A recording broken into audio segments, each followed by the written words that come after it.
Hello everyone, I'm Nick from nextstepnick.com and today we're going to talk about Hellpoint. So if you know me at all, you know that I like the Soulsborne style games. I like stuff like the Dark Souls series, and I like things like Bloodborne. I like things like the Surge as well, and this is kind of an amalgamation of a lot of those different things. I can see elements of the Surge here. You can really see the kind of Souls-like genre on display here.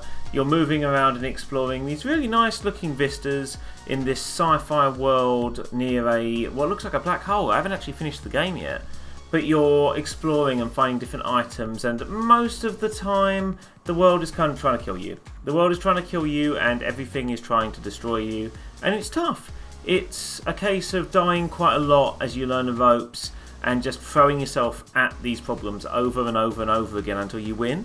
And that's something that I quite like. It can be annoying and frustrating, but it is cathartic, and that's something that the Soulsborne genre kind of just nails. So this is a lot of fun. If you like those kind of games, you'll enjoy this.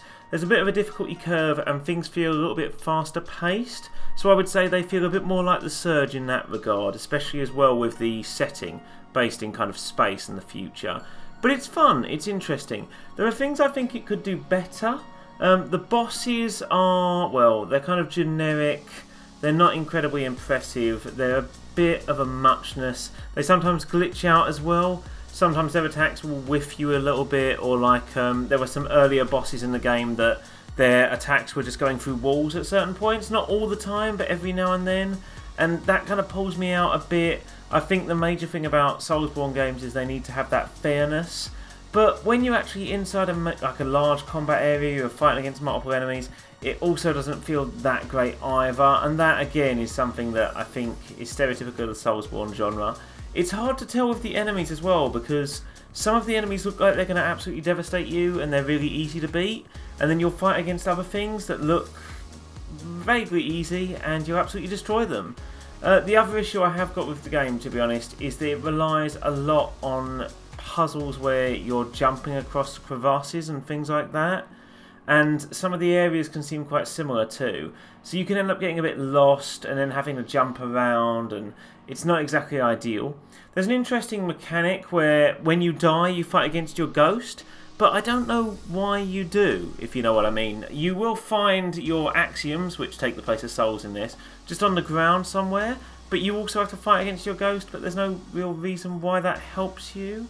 Likewise, like I said, there's a lot of puzzles where it just comes down to you jumping from place to place, and yeah, it's not fun, it's frustrating, especially when you can just fall and die, and it happens a lot. There's one area at the start of the game where you can find some really good items, but you have to literally jump through about 5 or 6 different jumping areas, and it's really fiddly and annoying. It's not a science, it's just a bit frustrating.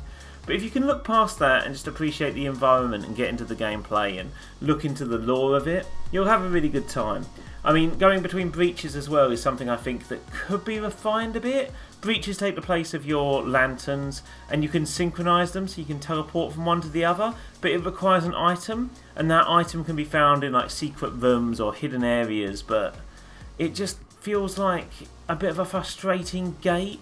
I'd like them all to be sort of linked. That was something I really liked about Dark Souls 2 and 3, was that ability to kind of travel between areas. It made it feel a lot more fluid, whereas having to be forced to use this item didn't feel that great.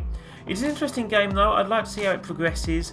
I've enjoyed my time with it so far, even though it's difficult, and I'm looking forward to getting further into it and just finding out more about the lore. But anyway, that's Hellpoint. It's available on Steam now. If you do want to check it out, you can find it there. If you've enjoyed this review, please don't forget to head over to nextstepnick.com for all the latest news, reviews and articles. Make sure you like, share and subscribe for this video, and also remember you can catch me on Twitch by searching for Next Step Nick on Twitch. I'll see you there.